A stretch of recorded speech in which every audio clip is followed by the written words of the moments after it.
আমি ইকোনমিস্টের রিপোর্ট দেখছিলাম, সেখানে কিন্তু বলা হয়েছে যে একটি বড় রাজনৈতিক দলকে নির্বাচনের বাইরে রেখে নির্বাচন করাটা গণতন্ত্রের জন্য খুব স্বাস্থ্যকর নয়। এবং বিবিসির যে সাক্ষাৎকারটি আপনারা দেখেছেন ডক্টর মোহাম্মদ ইউনূসের, সেখানেও কিন্তু ওনাকে বারংবার বেশ কঠিন প্রশ্নের মধ্যে দিয়ে যেতে হচ্ছে। সুতরাং ইন্টারন্যাশনাল মিডিয়ার যে একটা প্রচ্ছন্ন এক ধরনের মানে হি ইজ আওয়ার সান, হ্যাঁ, এই ধরনের একটা অ্যাটিটিউড ছিল যে হি ইজ আওয়ার সান, ওই জায়গাটা থেকে বোধহয় বিবিসি বা এই ধরনের গণমাধ্যমগুলো বেশ অনেকটাই বের হয়েছে। বিশেষ করে লাস্টলি ইকোনমিস্টের যে রিপোর্ট এসছে সেটাতে এটা পুরাই খুব স্পষ্ট। পশ্চিমা এই চাপে কি আওয়ামী লীগের নির্বাচনে অংশ নেয়ার ব্যাপারে সরকারের অবস্থান বদলাতে পারে?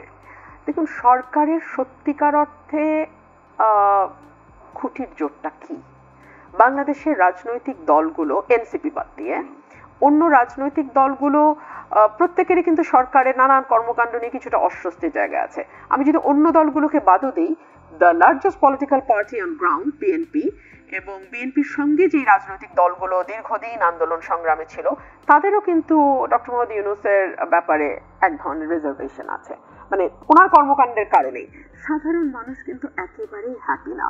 আপনি নিশ্চয়ই একদমই আমজনতার সঙ্গে আপনার কথা বলতে হয়, চলতে হয়, আপনি তাদের সঙ্গে কথা বললেই বুঝবেন, বা তারাও অনেক সময় আপনাকে নিজে থেকেই বলে যে কবে নির্বাচন হবে, আমরা একটা স্থির অবস্থা দেখতে চাই, একটা স্থিতিশীলতা চাই সর্বত্র। হ্যাঁ, তো এই জায়গা থেকে আপনি দেখুন যে এই প্রশ্নটি ইকোনমিস্ট আজকে তুলছে, এই প্রশ্নটি কিন্তু শুরুতেই বিএনপি বলেছিল যে কোনো দলকে কাগজে কলমে নিষিদ্ধ করা বা কর্মকাণ্ড নিষিদ্ধ করা, এই বিষয়গুলোর সঙ্গে বিএনপি একমত নয়। বিএনপি মনে করে যে যেই দলটি, বিএনপি বিশেষ করে যেই দলটির হাত দিয়ে বাংলাদেশে বহুদলীয় গণতন্ত্র এসছে, ডেফিনেটলি সেই দল মনে করে যে মানুষই প্রত্যাখ্যান করবে। এই যে একটু আগে ভাই বলছিলেন যে আমাদের জামায়াতে ইসলাম, সে তো পাকিস্তানেই অবস্থা ভালো করতে পারে নাই, সেখানে বাংলাদেশে সে কি করে অবস্থা ভালো করবে?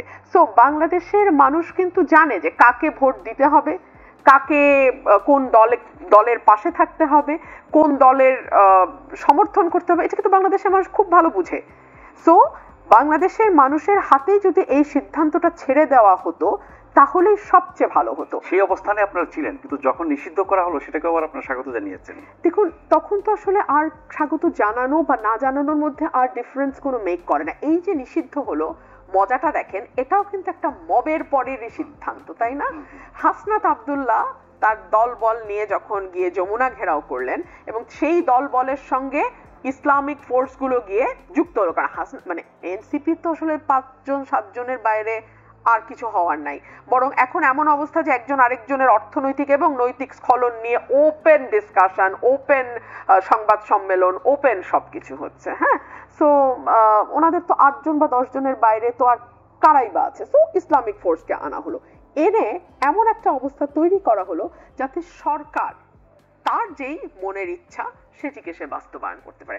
সরকার যখন কোনো কিছু করার সিদ্ধান্ত নেয়, যেহেতু এই সরকারের কোনো দল নাই, যেহেতু এই সরকারের কোনো ভোটের ভিত্তি নাই, সো এই সরকারের এখন হাতে রাখতে হয় এই ধরনের মব তৈরি করা, বা এই ধরনের মবের মানে নিয়ন্ত্রণ যারা নিতে পারে তাদেরকে হাতে রাখতে হয়।